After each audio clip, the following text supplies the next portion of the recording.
After the triumph of the birth of Venus, Alexander Cabanel received not only the status of the first painter of the empire, but also an official position that allowed him to influence the future of French art. In 1864, he became a professor at the École des Beaux-Arts in Paris.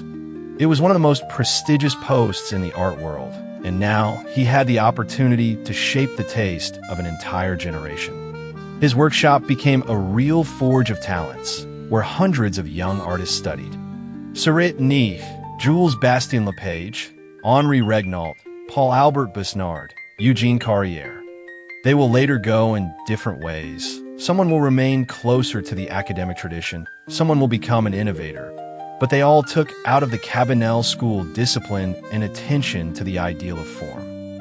However, the teaching activities of Cabanel were not limited to teaching.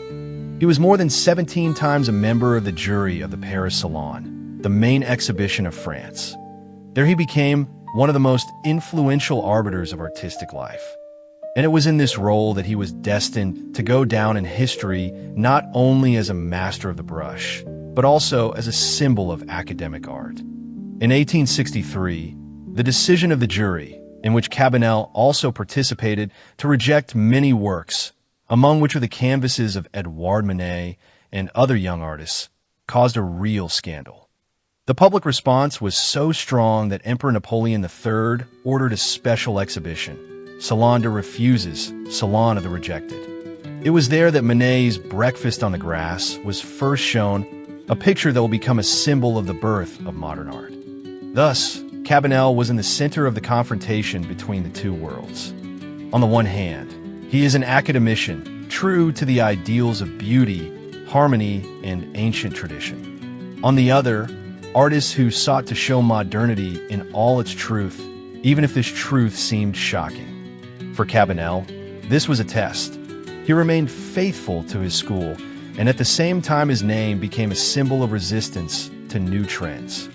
It was this dispute between academism and modernism that erupted in the 1860s that determined the face of art in the second half of the 19th century.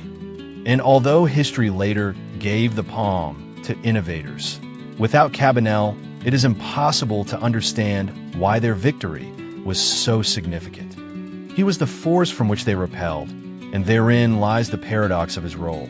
Defending academic ideals, he helped to accelerate the birth of new art.